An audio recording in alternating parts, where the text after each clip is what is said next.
So first of all, if someone in China is seeing this video and it has the possibility to launch a soap opera, an European soap opera, do it in Dresden. Make sure that we don't lose this kind of collaborations between Germany and China. Indeed, we are living in very special times. So what can you say to the younger generation, Gen Z or even younger ones, who is having difficulties to study chemistry or who doesn't really want to study chemistry, just to encourage them? 大家好，我是于博士。这一期是我在参加 GCCCD 年会的时候，很荣幸的采访到的另一名重量级嘉宾 Cuniberti 教授。Cuniberti 教授是欧洲科学院院士、德国工程院院士以及德国精英大学德累斯顿工业大学的教授。他目前的研究重点是由数据引导的新型环形材料的发现以及数字嗅觉。此外，他从2019年开始还担任上海交通大学的客座教授。多年来 ，Cuniberti 教授培养了多名中国博士生以及博士后，这些他曾经的组员们现在也在中国与德国的多个科研领域继续发光发热。为了表彰他对培养中国学生做出的贡献，在2023年 GCCCD 的年会上 ，GCCCD 向他颁发了 GCCCD 优秀博导奖的奖项。这个奖项是专门用于表彰对培养中国留学生做出突出贡献的德国大学与研究所的教授，可以说是实至名归。下面是一段我对他的简短的采访，我们来看看他对目前地缘政治影响下中德科研界的合作的看法，他对德累斯顿的材料科学的科研以及德累斯顿这座城市有什么评价，以及他建议年轻人应该如何选择自己的专业以及将来发展的方向。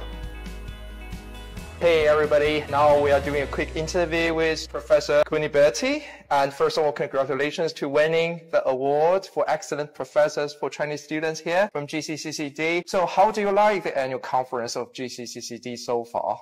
Thank you very much. First of all, I'm really humbled by this prize that I just received. I'm humbled by the atmosphere of really big scientific exchange that I could breathe here. I'm sort of new to this society. This is a German Eingetragene Verein, no? Is a German charity. But I find it very meaningful that young people aggregate over the two countries, having chemistry and chemistry studied in Germany or in China as common element. I like it very much. I like the spirit. And like I was saying with my colleague driving to here, I'm native Italian and he's native Chinese. We give a lot of weight to the depth and quality of relationships among people. And science is also based on relationship. You mentioned about science is based on relationship. In your talk, you also mentioned about geopolitical tensions between US, China, between Europe and China. So, of course, science should be borderless, that we should have borderless communications or collaborations. So what do you think for a Chinese student he or she needs to do to be able to come to Germany, or how can we make sure that we don't lose this kind of collaborations between Germany and China? Indeed, we are living in very special times. We were living in the illusion that really no borders are there when it comes to exchanging science, music, art. The world is sort of changing and it's getting more difficult. That's I really realizing. At least when it comes to fundamental research of work that then is published into scientific journals, I think that is very, very important that we keep exchange and deep collaborations. And how this will be possible in future is not given to me to know. What I can recommend, as you were saying, to young people in China studying chemistry and having the true intention to go deep in science, in research, is to search every possibility to really go deep in their research, to study hard and to connect with the best in the world. And that typically comes with via conferences. So there should be that possibility. Everything is a little bit too big for us to judge. But at least what I can tell you is that in fundamental research, the exchange between Germany and China was really fundamental. We get such prepared young people with working very hard and with the ambition to make their mark in science.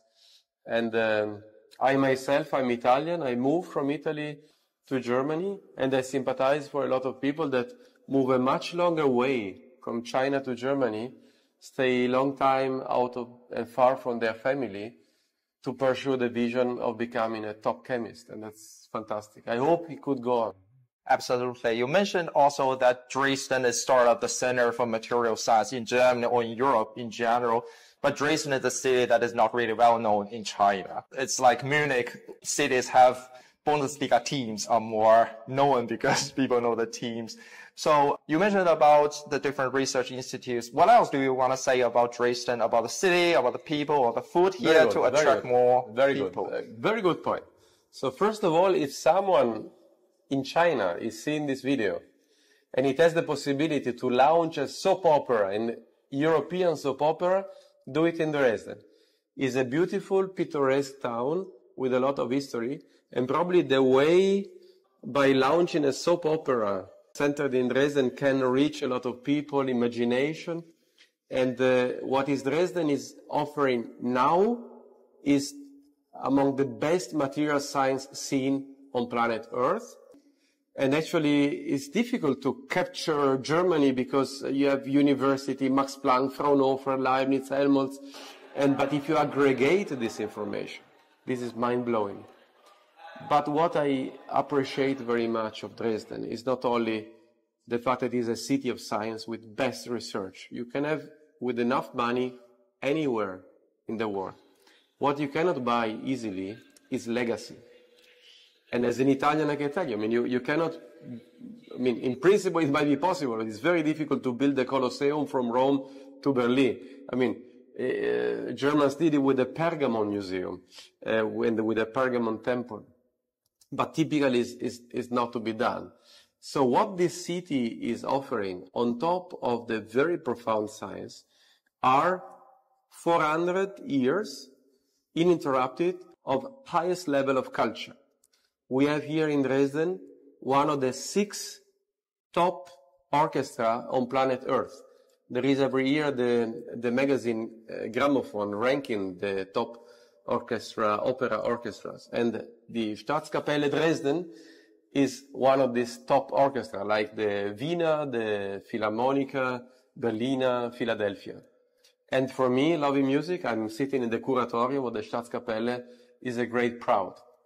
We have the Gemäldegalerie, one of the painting house, which is looking at eye level the National Gallery, Louvre, Uffizi, Prague, Il Prado in Madrid. So, study the history of Europe, and you will realize that there is only one address when you want to stay in Europe, which is the very center, where everything since 400 years concentrated towards excellence. I was very much touched. Last spring, I was in San Francisco, and I was to a very famous chocolate place called Ghirardelli. And I saw all this machine with written Dresden, Paris, New York. So Dresden was the center of an amazingly rich region with almost 38% of the GDP of the old Germany, around Dresden, Chemnitz, and Leipzig.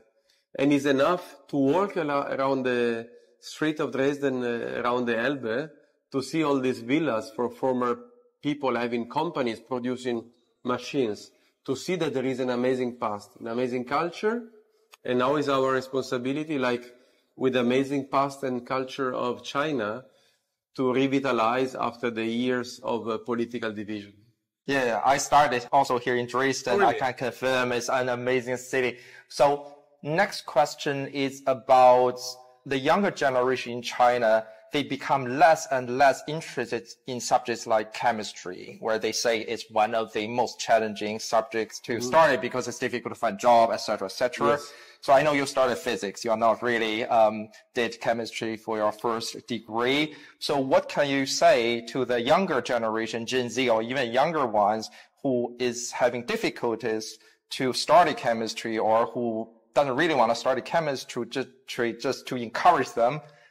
Guys, it's an amazing subject to study, and you're going to have a bright future if you do that. So the first thing that I can tell to young people is what I'm telling now to my bigger daughter. She just finished the A level, so it's called Abitur in Germany. The first important thing is understand what you're good at and what it makes a lot of fun to you. Two things. It's not enough to have fun. What you are good at and what you do really with passion. And try to understand. It's not easy. Look in yourself and then follow it blindly with a lot of passion. So the error to think, I have a lot of fun. I want to be an actress, Hollywood actress or actor. And then, me, with my way of speaking, there is no chance. So it would be utopistic. And this would be just having wish without basis. On the other hand, you might have talent, but not have the wish. Especially in Europe. Chinese are more disciplined, but suppose that I might have the talent to make some drawing nice, but I don't want all my life to make drawing. So understand where is the convergence of talent and your really readability to put all your soul, all your heart in doing that. Once you understand this, so first is a discernment. First you have to understand this. Once you understand, follow. If this is chemistry, do it. Don't think about future job or things like that. Follow it. Because if talent and motivation meet and you are young enough, you go on the moon. And actually China is a moon program, by the way. So that's really what I really recommend. And then, of course, it helps to have a globalized world where we can travel. Try to do it at the best place on planet Earth. It might be Tsinghua, it might be Shanghai Jiaotong, it might be Harvard, it might be Germany, TU Dresden, Max Planck. Try to go there. And that's my best suggestion. But if chemistry is not your way, don't do it, please. Don't do it. So don't do it because Papa or Mama says become a chemist. Should be talent, should be passion, and then you go to the moon. That's a great summary of encouraging young people. Let me make the last question. Sure. You are here for the GCCD annual meeting. Probably next year we don't have it on Saturday or on Sunday during weekends. Do you have any other recommendations for the GCCD? Well, having it in the weekend is not bad in a sense that it's easy to find time because people might find easily time. So probably it's a little bit sad for those of us having family. Typically the weekend is a time of family, but I don't really express very much on the issue. In terms of location, frankly speaking, I would say come back to Dresden. Once you see a beautiful place like this, you don't want to be anywhere else in Germany, so come back here. Come back to Dresden. This is a great summarizing sentence. Thank you so much, Professor. Yeah, you're welcome. Thank you.